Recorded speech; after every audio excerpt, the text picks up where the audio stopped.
ஹalleluya. ஆமென். ஆண்டவராகிய இயேசு கிறிஸ்துவின் நாமத்தினாலே உங்களை நான் வாழ்த்தி வரவேற்கிறேன். ஆன்லைனிலே பார்க்குற எல்லோரையும் நான் காலை வணக்கத்தை தெரிவித்துக் கொள்கிறேன். ஆமென். நாம் ஜெபத்துக்கூடாய் கடந்து போவோம். ஹalleluya. இந்த காலை நேரத்துக்காய் நன்றி செலுத்துகிறேன். இந்த சபைக்காய் நன்றி செலுத்துகிறேன். ஹalleluya. இந்த வார்த்தைகளூடாய் ஒவ்வொருவருக்கும் நீ பேசுவீராக ஆண்டவரே. 30, 60, 100 பலம் கொடுக்கும்படியாக இருதயங்களை பண்படுத்துவீராக. வார்த்தையை கொடுக்கிற அடியேனையும் உமது குருசின் பின்னால் மறைத்து நீர் வெளிப்படும்படியாய் இயேசு கிறிஸ்துவின் நாமத்திலே ஜெபிக்கிறேன் பரலோக பிதாவே. ஆமேன். ஆமேன். நாங்கள் எல்லோரும் உட்காருவோம். நீதிமொழிகள் 28 அதிகாரம் 20 வசனத்தை இன்றைய தியானிப்புக்காய் நாம் வாசிப்போம். ஆமென். உண்மையுள்ள மனுஷன் பரிபூர்ண ஆசீர்வாதங்களை பெறுவான் என்பதாக அதில் மேலுள்ள வசனம் சொல்லுகிறது. ஹல்லேலூயா. ஆசீர்வாதம் என்றால் எல்லோருக்கும் பிரியம், விருப்பம். ஆமென். யாருக்கு இந்த பரிபூர்ண ஆசீர்வாதம்? யாருக்கு இந்த பரிபூர்ண ஆசீர்வாதம்? வேதம் சொல்லுகிறது உண்மையுள்ளவர்களுக்கு என்பதாக வேதம் சொல்லுகிறது. தேவனுக்கு முன்பாக எப்படி எதில் உண்மையாய் இருக்க வேண்டும் என்பதை இந்த நாளிலே நாங்கள் பார்க்க போகிறோம். வாசிப்போம். யோவான் சுவிசேஷ புத்தகம் 4 அதிகாரம் 24 வசனம். யோவான் சுவிசேஷ புத்தகம் 4 அதிகாரம் 24 வசனம். ஆங்கில மொழிபெயர்ப்பு இப்படியாய் சொல்லுகிறது. ஆங்கில மொழிபெயர்ப்பு இப்படியாய் சொல்லுகிறது. For God is spirit. Those who worship him must worship in spirit and in truth. ஆமென். அங்கே சொல்லப்பட்டிருக்கிறது in truth. அதாவது வேதம் சொல்லுகிறது அவரை உண்மையோடு தொழுது கொள்ள வேண்டும் என்பதாக. இருதயத்திலே நாங்கள் தேவனை தொழுது கொள்ளும் போது நாங்கள் உண்மையோடு தொழுது கொள்ள வேண்டும். இருதயத்தில் உண்மை. ஆமென். எமது உண்மையை ஆண்டவர் தொழுது கொள்ளும் போது நாம் இருதயத்திலிருந்து வெளிப்பட வேண்டும். நாங்கள் தொழுது கொள்ளும் போது அந்த உண்மை எங்கள் இருதயத்திலிருந்து வெளிப்பட்டு ஆண்டவர் அதை காண்கிறவராக இருக்க வேண்டும். எமது உண்மை உள்ளத்திலிருந்து வெளிப்பட வேண்டும். அவரை தொழுது கொள்ளும் போது உண்மையோடு தொழுது கொள்வது என்றால் தான் உள்ளத்தின் ஆழத்திலிருந்து தேவனை நாங்கள் உண்மையோடு தொழுது கொள்ளும்படியாக வேதம் எங்களுக்கு சொல்லுகிறது. அப்படி என்றால் என்ன? நாங்கள் ஆவியோடும் உண்மையோடும் தொழுது கொள்வது என்பது உண்மையிலே தேவனை நாங்கள் ஆராதிப்பென்பது என்ன? நாங்கள் எங்களுடைய இருதயத்திலே தேவனோடு ஒன்றிணைந்து தேவனுடைய ஆவியோடு ஒன்றிணைந்து உள்ளத்தின் ஆழத்திலிருந்து அவரை உண்மையோடு நாங்கள் தொழுது கொள்ள வேண்டும். ஹல்லேலூயா. ஹல்லேலூயா. ஆமென். தேவன் எங்களுக்கு உண்மை உள்ளவராக இருக்கிறார். ஹல்லேலூயா. ஆகையினாலே நாங்கள் உண்மையோடு தொழுது கொள்ளும் போது தேவன் எங்களை ஆசீர்வதிக்க விரும்புகிறார். ஹல்லேலூயா. தேவன் எங்களை ஆசீர்வதிக்க விரும்புகிறார். ஹல்லேலூயா. ஆகவே நாம் தேவனை ஆராதிக்கும் போது உள்ளத்தின் உண்மையோடு ஆராதிக்க வேண்டும் என்பதாக வேதம் எங்களுக்கு சொல்லுகிறது. உண்மை தேவனுக்கு முன்பாக வெளிப்பட வேண்டும். ஹல்லேலூயா. தேவனுக்கு முன்பாக உண்மை வெளிப்பட வேண்டும். ஹல்லேலூயா.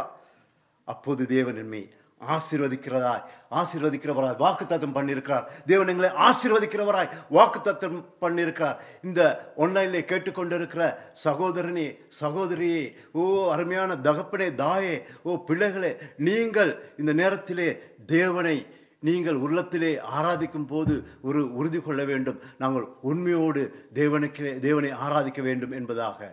ஹல்லேலூயா. அப்படி ஆராதிக்கும் போது அங்கே வேதம் சொல்லுகிறது நாங்கள் உண்மையுள்ள மனுஷனை தேவன் ஆசீர்வதிக்கிறார். அப்ப எதிலே உண்மை இருக்கணும்? ஆராதிக்கிறதிலே உண்மை இருக்க வேண்டும். அப்பொழுது தேவன் என்ன செய்கிறார்? எங்களுக்கு ஆசீர்வாதத்தை கட்டளையிட உண்மை உள்ளவராக இருக்கிறார். நான் உண்மையாய் தேவனை ஆராதித்து ஆசீர்வாதத்தை நாங்கள் பெற்றுக்கொள்வோம். ஹல்லேலூயா. நாங்கள் உண்மையாய் ஆராதித்து அந்த வாக்குத்தத்தம் பண்ணப்பட்ட அந்த உண்மையாய் ஆராதிக்கிறதிலே எங்கள் உள்ளத்தை தேவனுக்கு முன்பாக திறந்து நாங்கள் அப்படி ஆராதித்து அந்த ஆசீர்வாதத்தை நாங்கள் பெற்றுக்கொள்வோம். வேதத்தில் எசேக்கியா ராஜாவை குறித்து நாம் பார்ப்போமாகில், அங்கே எசாயா 38 அதிகாரம் 3 வசனம் இப்படியாய் சொல்லுகிறது. எசேக்கியா ராஜாவின் ஒரு ஜெபத்தை காண்கிறோம். அங்கே எசாயா 38 அதிகாரம் 3 வசனத்திலே நாம் பார்க்கிறோம். அங்கே எசேக்கியா ராஜாவின் ஒரு ஜெபத்தை காண்கிறோம். ஹல்லேலூயா. ஆகவே கர்த்தாவே, அந்த ஜெபம் இப்படியா இருக்கிறது. கர்த்தாவே, நான் உமக்கு முன்பாக உண்மையும் மனோத்தமாய் நடந்து உமது பார்வைக்கு நலமானதை செய்தேன் என்பதை நினைத்தருளும் என்று விண்ணப்பம் பண்ணி எசேக்கியா மிகவும் அழுதான் என்பதாக எழுதப்பட்டிருக்கிறது. நான் மீண்டுமாய் அதை சொல்லுகிறேன். அந்த வசனத்திலே எசேக்கியா எசாயா 38 மன்னிக்கவும், எசாயா 38 3 அதிகாரம், எசாயா 38 3 அதிகாரம், அங்கே இப்படியாய் சொல்லப்பட்டிருக்கிறது. கர்த்தாவே, நான் உமக்கு முன்பாக உண்மையும் மனோத்தமாய் நடந்து உமது பார்வைக்கு நலமானதை செய்தேன் என்பதை நிலைத்தள்ளும் என்று விண்ணப்பம் பண்ணி எசேக்கியா மிகவும் அழுதான் என்பதாக சொல்லப்பட்டிருக்கிறது. ஹல்லேலூயா, ஹல்லேலூயா. அங்கே அவன் தேவனுக்கு முன்பாக உண்மையாய் நடந்தபடியினாலே, தேவனுக்கு முன்பாக அவன் உண்மையாய் நடந்தபடியினாலே, உண்மையாய் அவனுடைய வாழ்க்கையிலே அவன் கடைப்படுத்தபடியினாலே, அங்கே அவனுக்கு தேவனுக்கு முன்பாக அவன் சொல்லக்கூடியதா இருந்தது, ஆண்டவரே, நான் உண்மையாக வாழ்ந்தேன், ஆண்டவரே, நான் உண்மையாக நடந்தேன் என்பதை நீ நினைத்து பாரும் என்று அவர் தேவனுக்கு முன்பாக அங்கே சொல்லுகிறான். தேவனுக்கு முன்பாக எசேக்கியா ராஜாவை உண்மையாயிருந்தபடியினாலே அவனுக்கு தேவன் 15 வருடங்கள், 1-2 வருடங்கள் அல்ல, 15 வருடங்கள் ஆயுசு நாட்களை கூட்டி கொடுத்தான். 1-2 வருடம் அல்ல, 15 வருடங்களை தேவனாகிய கர்த்தர் அவனுக்கு கூட்டி கொடுத்தார் என்பதாக நாங்கள் வேதத்திலே பார்க்கிறோம். ஹல்லேலூயா, ஆமென். எசேக்கியா ராஜாவின் உண்மையை கண்டு தேவன் என்ன செய்தார் தெரியுமா? அவனை ஆசீர்வதித்தார். எப்படி ஆசீர்வதித்தார்? 15 வருடங்கள் கூட்டி கொடுத்தார். எப்படி ஆசீர்வதித்தார்? 15 வருடங்கள் கூட்டி கொடுத்தார். ஹல்லேலூயா. ஆகவே இன்னொரு நீதிமொழிகள் 12:22 சொல்லுகிறது. நீதிமொழிகளின் புஸ்தகம் 12:22 சொல்லுகிறது, உண்மையாய் நடப்பவரில் அவருக்கு பிரியம் என்பதாக. தேவன் உண்மையாய் நடக்கிறவர்களை பார்த்து அவர் பிரியப்படுகிறார். ஹல்லேலூயா. உண்மையாய் நடக்கிறவர்களை பார்த்து அவர் பிரியப்படுகிறார் தேவன். ஹல்லேலூயா.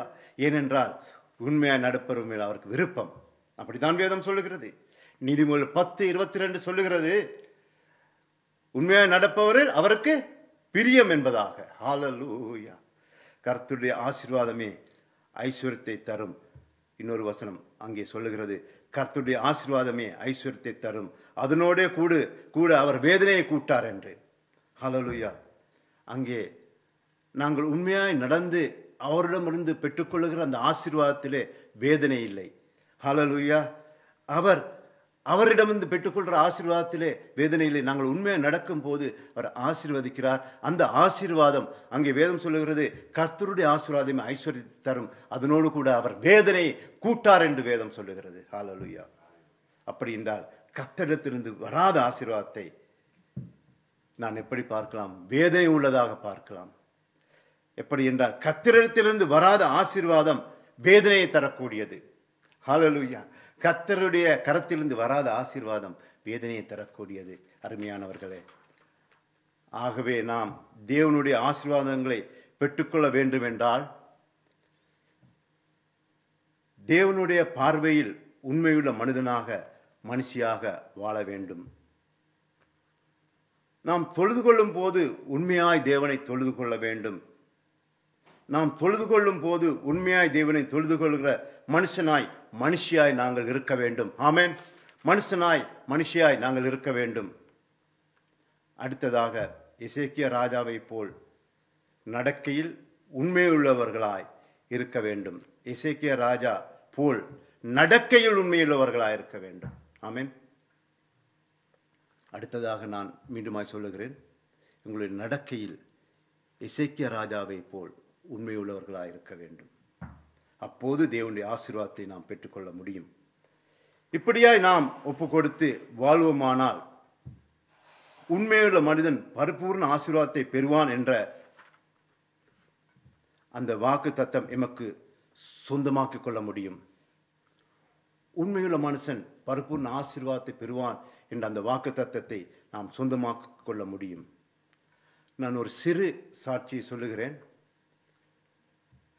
நான் இந்த தேசத்துக்கு வந்ததிலிருந்து எனக்கு சபை கிடைத்ததில் இருந்து நான் ஆராதனைகளை இயன்ற அளவு நான் பங்கு கொண்டு சபைக்கு போவேன். இன்று வரை அன்றிலிருந்து இயன்ற அளவு நான் அநேகமாக பார்த்தால் நான் சபை ஆராதனை மிஸ் பண்ணவே இல்லை. அந்த நாட்களிலே சபையிலே காலையிலே போய் சபை கதவை திறந்து அங்கே சபைகளை பெருக்கி ஸ்டூல் எல்லாம் செஞ்சு என்னை அடுக்கி நான் தயார் பண்ணுவேன். அதற்கு பின்பாக நான் ஜெபிப்பேன்.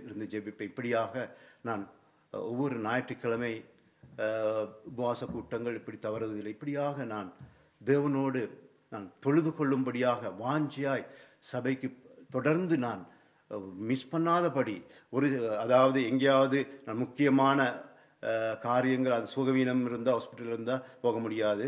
அதை தவிர நான் சபைக்கு செல்வதை நான் ஒருபோதும் விட்டுவிடுவதில்லை.